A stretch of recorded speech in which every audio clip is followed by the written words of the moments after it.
Welcome to Science in 5. I'm Vismita Gupta-Smith, and this is WHO's Conversations in Science. We're busting some more myths today with Dr. Sylvie Brion. Dr. Brion is the director of the Department of Global Infectious Hazard Preparedness. Dr. Brion's team in WHO tracks several dangerous and infectious pathogens around the globe, including COVID-19. Welcome, Sylvie. Hello, thank you.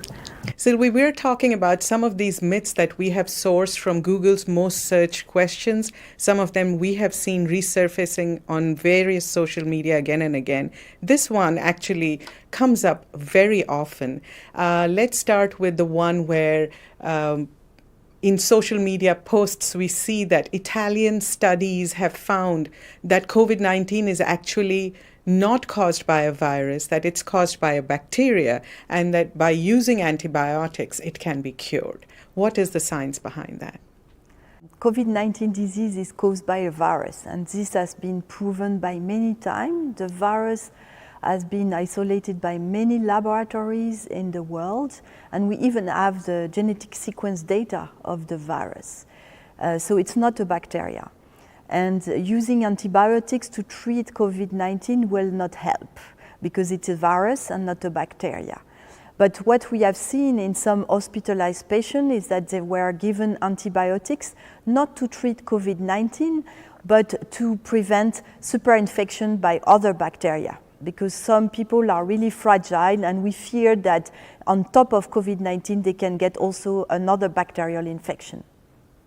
Sylvie, we also hear this question very often about alcohol and COVID-19. If you have COVID-19 and you consume a lot of alcohol, it'll sanitize you, it'll disinfect you and kill the virus. Science or myth? No, in fact, drinking alcohol doesn't cure or doesn't prevent COVID-19 infection. The virus is not sensitive to the alcohol we drink. But maybe people are confused because they see that we use hydroalcoholic gel to wash our hands, but in reality the alcohol that is in the hydroalcoholic gel is much more concentrated, and this is certainly not something you can drink, otherwise you will have serious side effects. So it's only to wash your hands, not for drinking. Sylvie, we also hear a lot about garlic. If you consume garlic, it protects you from COVID-19. Is there science behind it? Regarding COVID-19, so far we have no evidence that garlic is a treatment for this disease. So some studies are studying it, but again, I mean, we need to really cross-check the different studies before making any recommendation about garlic. What is for sure is that it's not good for health to abuse of garlic and to take too much garlic expecting that garlic will cure the disease. I think it's important for people, and I understand that people can be very stressed and very anxious about this disease, but there are other ways to reduce anxiety, and there are other things people can do to be better protected, like washing hands, wearing a mask in crowded place, maintaining physical distancing. Can you explain to us how scientists look at these myths and how do they verify these myths? Yes, sure. The issue with the scientific process is that it's a long process, because at the beginning you have an hypothesis and you wonder maybe this product or this drug can work and be a treatment for this new disease. But then you have to implement studies in different places to check if really it works or not. And so this is the scientific process that at the end enable you to have evidence.